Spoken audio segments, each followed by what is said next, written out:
ada di 11 desa di wilayah kerjanya untuk menggelar pembelajaran tatap muka terbatas. Sesuai dengan aturan pelaksanaan pembelajaran tatap muka terbatas yang dikeluarkan Kepala Cabang Dinas Kabupaten Minahasa Selatan dan Kabupaten Minahasa Tenggara, Max Lengkong, sekolah bisa melaksanakan PTM terbatas, asalkan ada izin atau rekomendasi dari Ketua Satgas Kecamatan atau Kabupaten. Camat Tatapaan Marsita Rumokoi sekaligus Ketua Satgas Covid Kecamatan mengatakan, meski dirinya baru memasuki hari keempat menjabat sebagai Camat Tatapaan, namun 17 sekolah yang ada di 11 desa di wilayah kerjanya sudah layak melaksanakan PTM terbatas. Secara akumulasi 40 kasus COVID sejak tahun lalu sebagian besar sudah sembuh dan saat ini tersisa ada 3 kasus aktif yang menjalani isoman di 2 desa. Berkaca dari hal tersebut dan jika PPKM tidak diperpanjang, maka PTM terbatas di Kecamatan Tatapaan siap dilaksanakan. Kami pemerintah Kecamatan Tatapaan tentunya siap mendukung pelaksanaan tatap muka terbatas untuk dilaksanakan karena terkait data kasus aktif COVID sampai saat ini sudah semakin berkurang. Bersyukur pada Tuhan Yang Maha Kuasa, semakin banyak yang sembuh dan sehat. Dan terakhir hanya ada 3 kasus aktif. Jadi sekali lagi pemerintah Kecamatan Tatapaan siap mendukung pelaksanaan tatap muka terbatas. Untuk selanjutnya tinggal berkoordinasi dengan pihak kepala sekolah yang ada. Sementara itu, Kacabdin Minsel Mitra Max Lengkong di sela-sela rapat bersama 56 kepala sekolah SMA sederajat se-Kabupaten Minahasa Selatan, Minahasa Tenggara mengatakan sebagian besar kepala sekolah sudah sangat siap menggelar PTM di sekolahnya. Rata-rata dari 56 sekolah itu sudah sangat siap.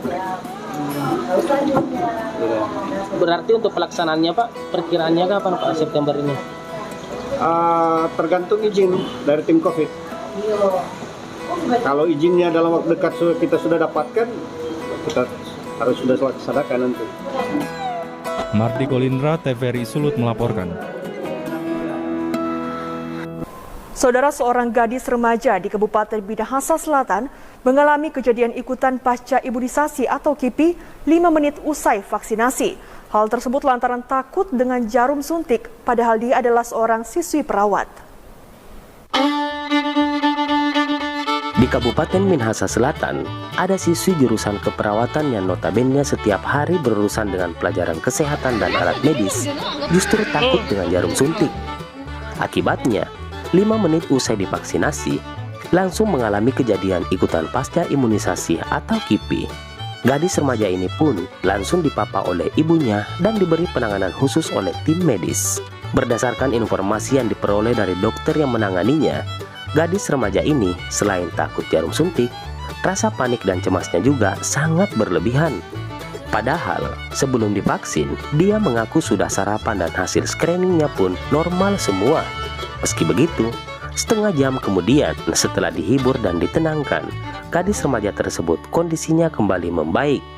Legislator DPR RI yang salah satu tugasnya membidangi kesehatan mengatakan, KIPI dengan rasa pegal, mulut terasa kram, pusing, dan ingin muntah itu adalah hal biasa.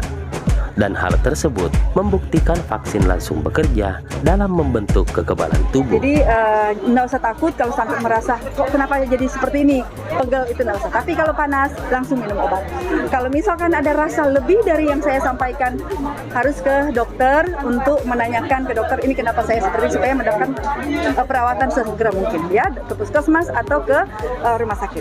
Itu yang bisa saya sampaikan. Mudah-mudahan Bapak Ibu masyarakat Sulawesi Utara memperhatikan ini. Jangan abai ya, jangan abai supaya ini maksimal Bapak Ibu mendapatkan proteksi penuh ya untuk paparan COVID itu sendiri dan proteksi penuh dari kejadian ikutan pasca imunisasi ya yang namanya KIPI. Saya kira itu. Terakhir. Adapun tempat pelaksanaan vaksinasi anak hingga lansia ini berada di Desa Rumoon Bawah, Kecamatan Amuram Barat, yang dilaksanakan pada Jumat pagi hingga sore hari. Mardi Golindra, TVRI Sulut melaporkan.